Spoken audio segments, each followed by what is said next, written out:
we go. I do believe we're live, so I'll say indeed, and greetings unto you, beloved and holy friends. What a dear pleasure it is to have you here once again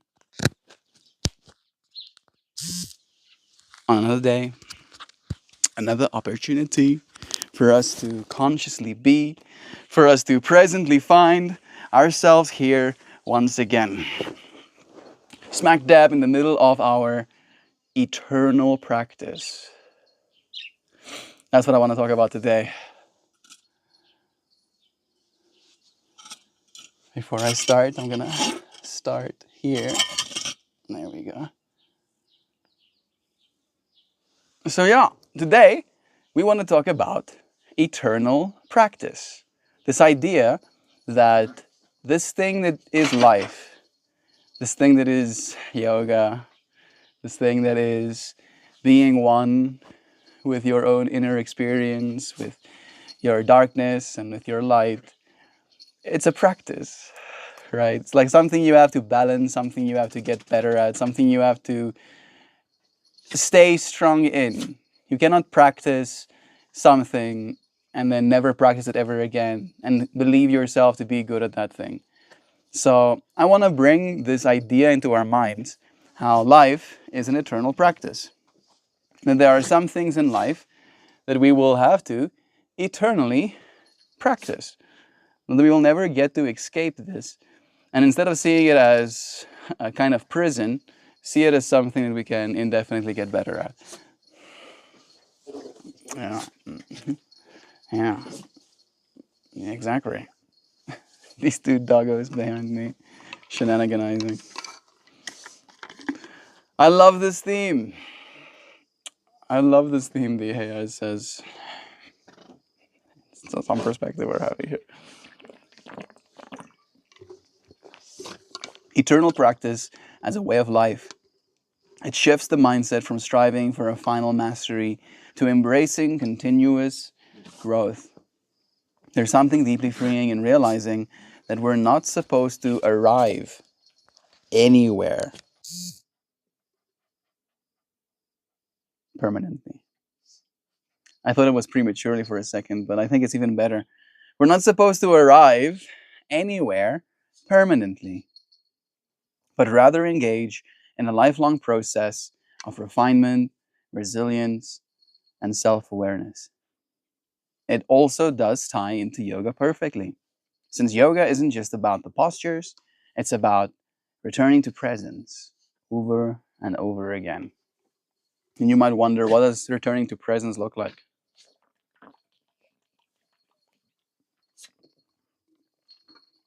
For me, it's conscious breath. I'll take a breath. I'll be like,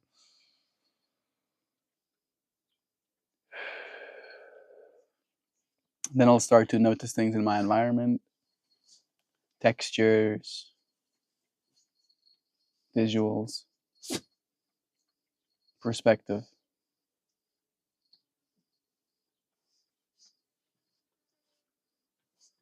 Then I'll become aware of sounds, like the sounds of these two shenaniganizing behind me. And then I'll become a part of, like, become aware of my body and presence as well. I'm hot right now, for instance. Just like breath work, you don't take one breath and say, okay, I'm done breathing forever. Okay, I'm enough. No more breath for me. No, you keep breathing. You keep coming back to the practice. You keep refining how you meet yourself in the moment. Yeah, I like that. Refining how you meet yourself in the moment. Right? I feel like, again, that is a practice. It is literally a practice, because sometimes you might get good, sometimes you might get bad. Like, I fluctuate, I'm sure. I think I'm fluctuating slowly but surely upwards, but I definitely do experience fluctuations. Ah. It's about returning to presence. Yes, it is. And in life, there are practices we'll never outgrow: patience, forgiveness, awareness, love, discipline. No one is ever done practicing these things. But instead of feeling trapped by this, it is empowering, because every day is a new chance to get better, to deepen the practice, and to experience life more fully. Would you want to bring in specific examples of practices we'll need to refine, or are you thinking of keeping it more open ended for people to reflect on their own internal experiences? Yes, I am. Is that Jovan? Hey, Joe. It's nice having you here, beloved one. Sending you lovin's. Yeah, I do think there is some, at the very least, refinement in our own minds, awareness of, right? I really did like the fact that you brought up the practices of patience, of forgiveness, of awareness, of love and discipline as practices we'll never outgrow. But I want to also liken it, as I did with yoga, to something that's been ancient, right? Like, I want you to bring up, maybe even looking through historical perspective, what kind of practices have humans been involved with for all time, and in that way learning from our past and realizing what we're going to be doing more of in the future. Yo, yo.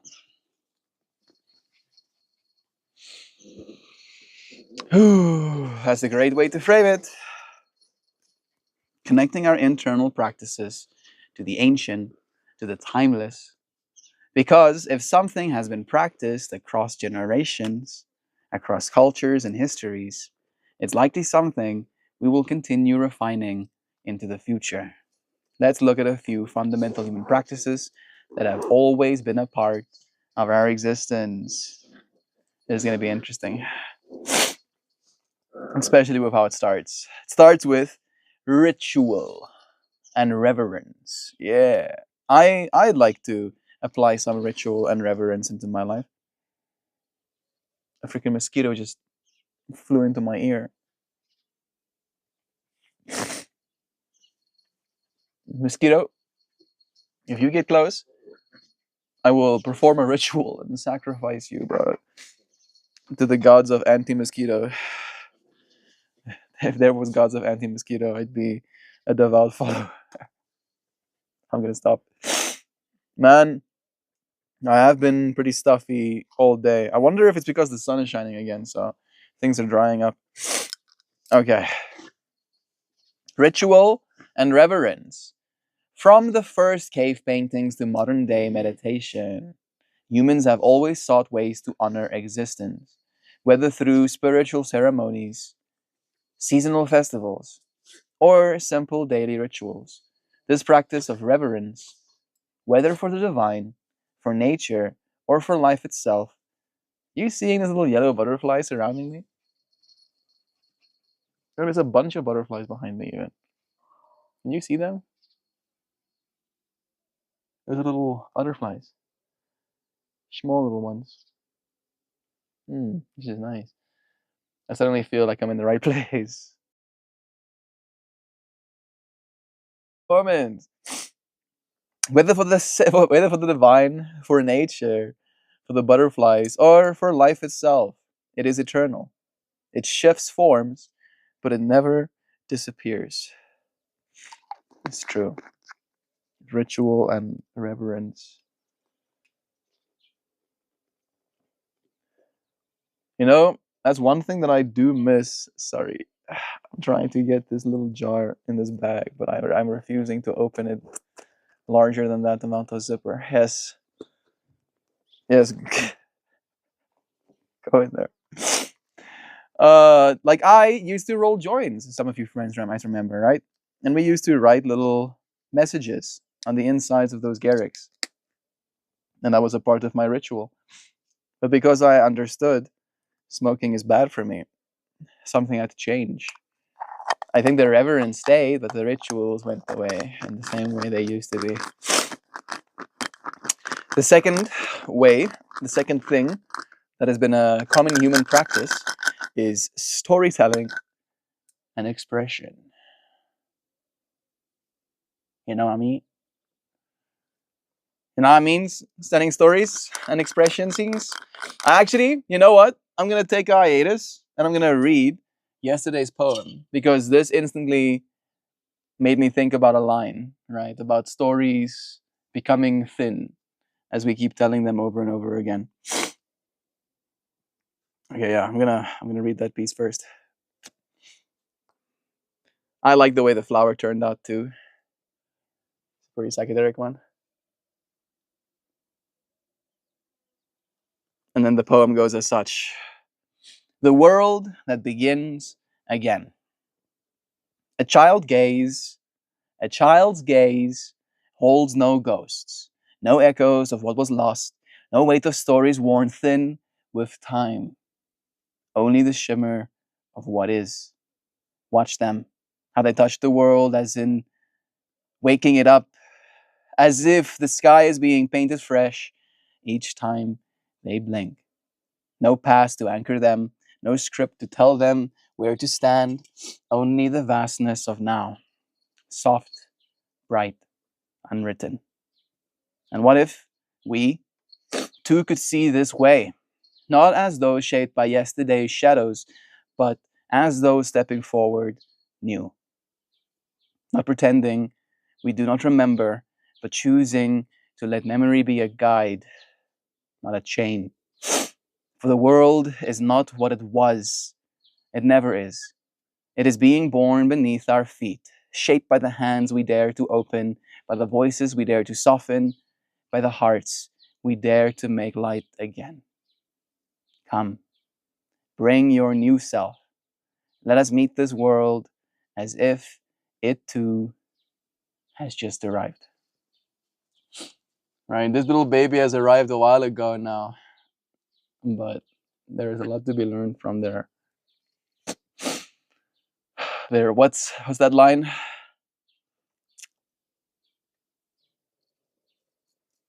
Their unburdened eyes, no echoes of what was lost, no weight of stories that start to run thin. What a world we live in. I am like uncomfortably hot at the same time. I feel like that definitely isn't helping right now. It's one of those days where the sun is just full blasting again, so it's 100 Fahrenheit, and I am just like it's like water running down my body. TMI. Yeah, well, at least you don't have to experience it, right? So the least I can do to make you understand why I might seem like I'm uncomfortable right now is because I am in some ways. I think I need to go and add some water to the scarf. I think that's gonna happen directly after this. This is some Pheno 1. I haven't tried Pheno 1 in weeks, to be completely honest. And definitely not on stream as well. I have 2 new babies growing. Despite the threat that they will be unearthed, they haven't been unearthed just yet, so that makes me happy. I don't know if they're going to be male or female, but I am tending to them, taking care of the little ones. Storytelling and expression. That's the next point that we can touch on. Before written language, we shared wisdom through oral traditions, myths, and songs. Today, we do it through books, through films, through live streams, and digital art. The tools have evolved, but the practice of making sense of the world through story and creative expression remains one of the oldest and deepest human endeavors. Number 3, movement and breath. Yoga is ancient, and so are martial arts, dance, and breathwork. Before we had formalized practices, humans ran, hunted, sketched, and breathed in harmony with the land. Movement has always been a practice of survival, expression, and connection to the self.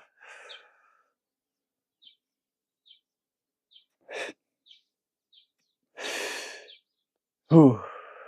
This next one is the one that I think I struggle with the most. Point number 4 of things we keep practicing at is conflict and resolution. As long as humans have existed, we've had disagreements. Ancient tribes had councils, warriors had codes of honor, and societies formed laws. The practice of navigating differences, whether through diplomacy, debate, or forgiveness, is one we will never outgrow.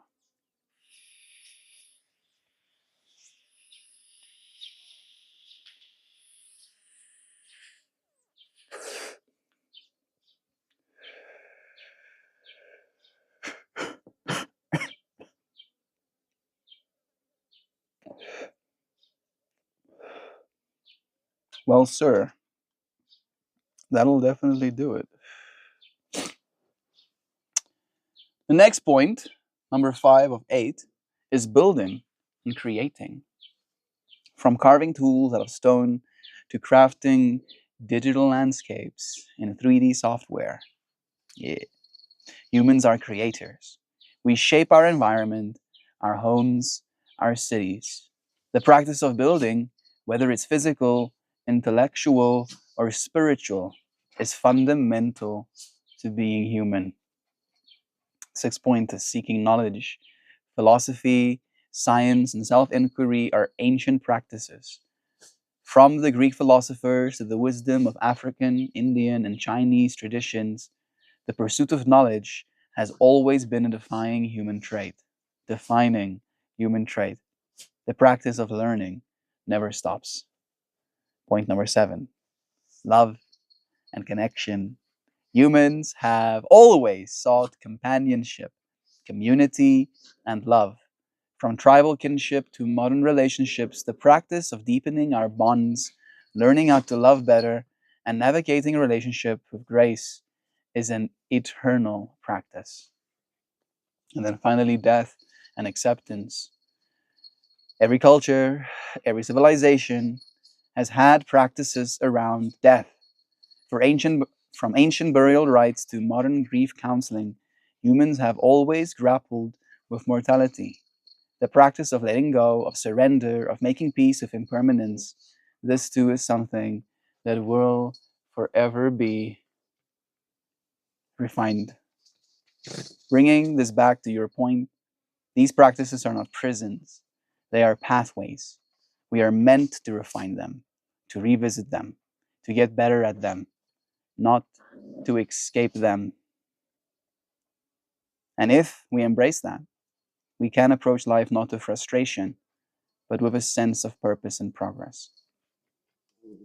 I agree with this. Feels like my sentiment. I feel pretty good about having that as a list as well, right? The fact that we now have almost in a way some clarity, I guess would be the way I would say it, on what we need to practice at, right? And I feel in doing that, I would like to give us all another little rundown. Ritual and reverence, right? What a ritual is to you can be something as simple as the way you make your coffee in the morning, right? Like ritual doesn't have to be something evil or magical or like you're gonna change reality by your ritual. For me, it's just again, in the other word, a way of adding a little bit more reverence to your experience, to feel a sense of awe in the mundane, just a little bit. Storytelling and expression, seeing ourselves as creators again, right? That we are capable of telling a story as a self, as one, right? Like I can tell you the story of like, oh yeah, my doggos. Pippi used to hate Kobe, and now Pippi and Kobe are best friends. They're playing so much, being the cutest of doggos, right? And at the same time, there is the expression of their friendship the way in which they express pushing up against me. There we go. Some space has been created.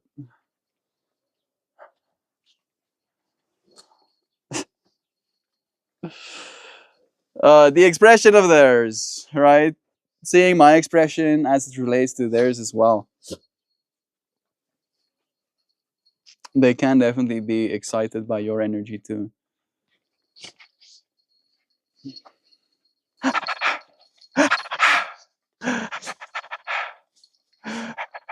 Yeah, yeah, yeah, yeah, yeah, yeah, yeah, yeah. Yeah, yeah, yeah, yeah, yeah.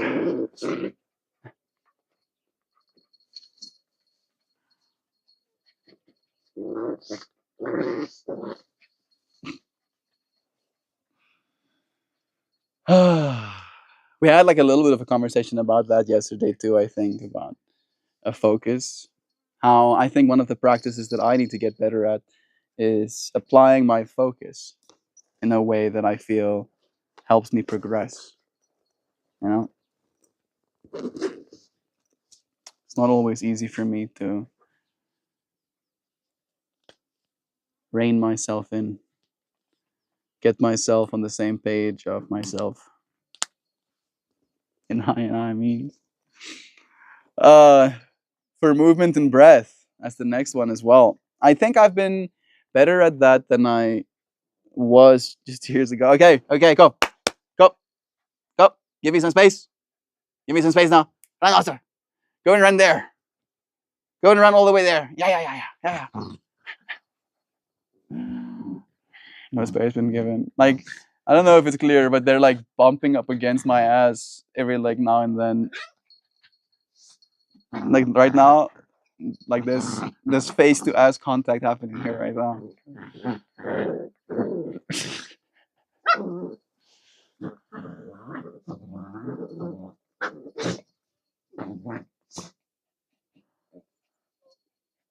Yes. Yes, peace. Yes, what is it? What is this piece we're talking about? There's Jack Russells. There's two Jack Russells. Do you have to do this against my ass? Please, give me some space. Give me some space. Stop being up against me. Yeah, yeah, space. Thank you. Space. No space. No, give me space.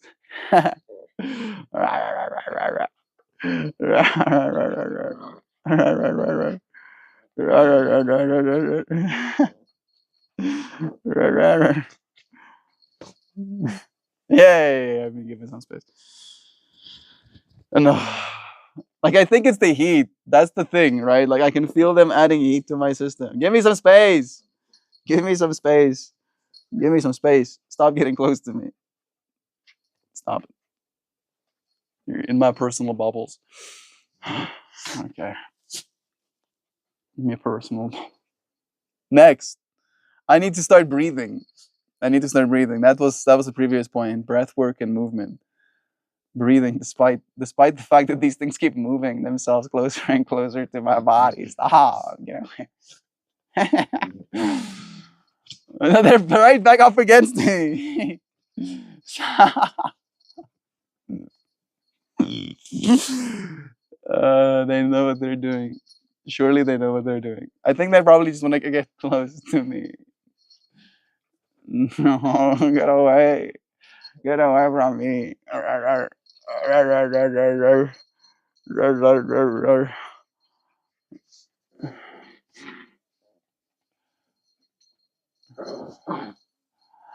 Breathwork is conflict and resolution, right? There's clearly a disagreement happening, right? I want peace, serenity.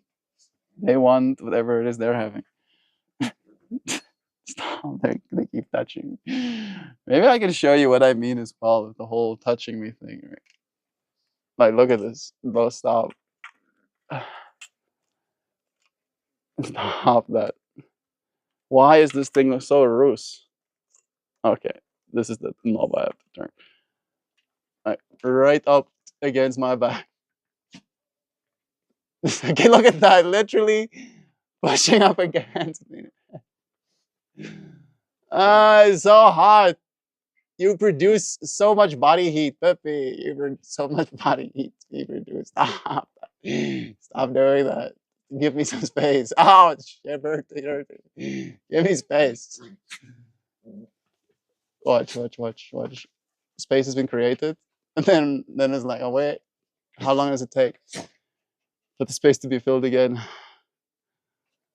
Yeah, literally up against my. I'm losing my mind. I'm losing. Okay, I'm gonna breathe. I'm gonna start breathing. Hey, hey, LA. It's nice having you here. Send help. These dogs. These dogs up against my body. Give me space. Give me space. I need space. Right back here. This is the space zone.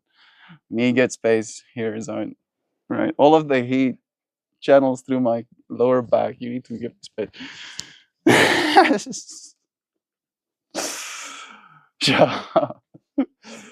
And again, look at her. She's like pushing herself up against me. It's hard. It's too hard. You can't do that. It's conflict resolution. Kebab. Gobbledygoo. I don't know how you handle it, bro. I don't know if yours do it too, but these doggos have been insisting of doing all of their bite face shenanigans right up against me. Right? Like, look, he's learned the tricks now as well. Like, they're pushing themselves up right against me. And it's like 100 Fahrenheit. I've been breathing mindfully and pushing doggos from my immediate vicinity. Just pushing them backwards. Give me the doggos. I'll take them. Bro, you'll give them back. You'll give them back quicker. They don't stop. And they keep pushing themselves up against my body as well. Melt zone, safe zone. I think that it seems that way. Look at that. Like they're using me as their little hideout pit.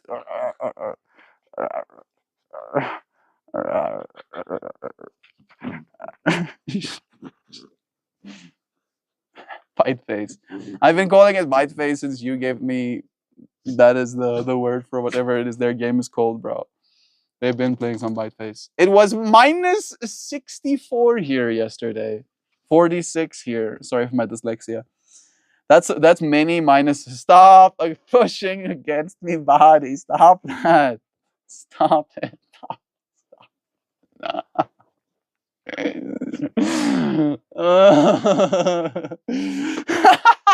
Yes. Give me space. I need more space. I need space.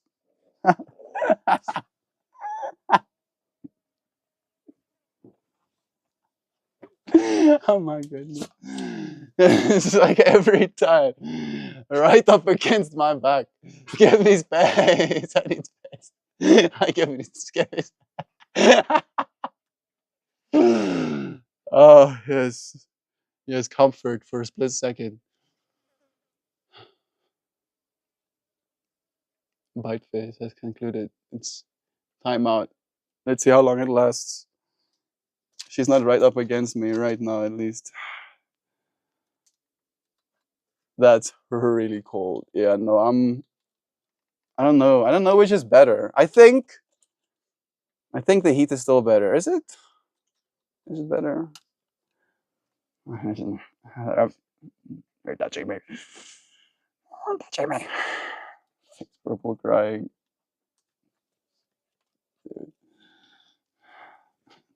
They're right up. Give me space. Give me space. I think the fact that I keep pushing them away is what has now made the game gamified, right? They're like, oh, we can garner attention just by closing the gap. We don't even have to. We don't even have to ask. We can just push ourselves up against them bodies. We'll do it like that. Now I'm sitting away from the edge of the cushion too.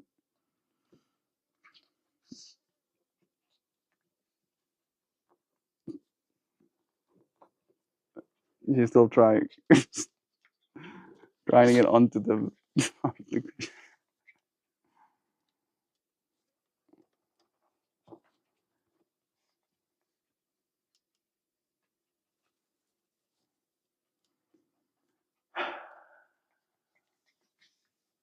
Okay, there's still a few more points. There's still a few more points to re-go over. Building and creating.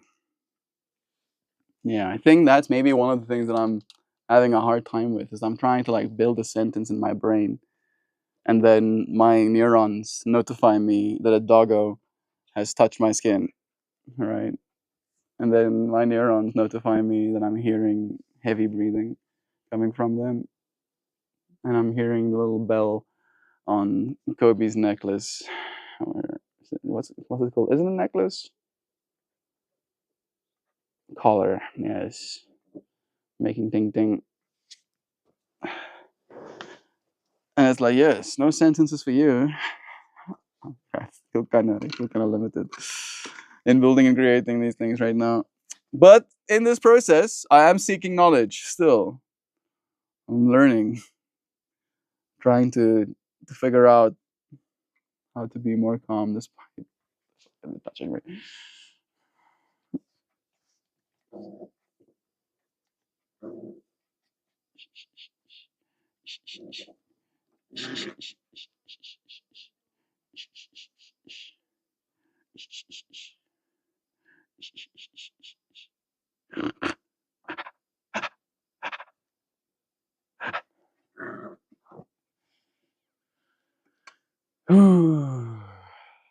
Yeah, my mind has been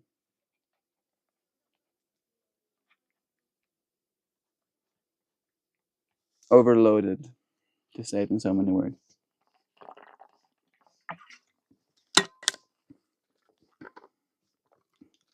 You ever feel like that? Like you are experiencing so many different things, emotions, stuff, especially with the help of the internet, that your mind might be a little bit overloaded with information.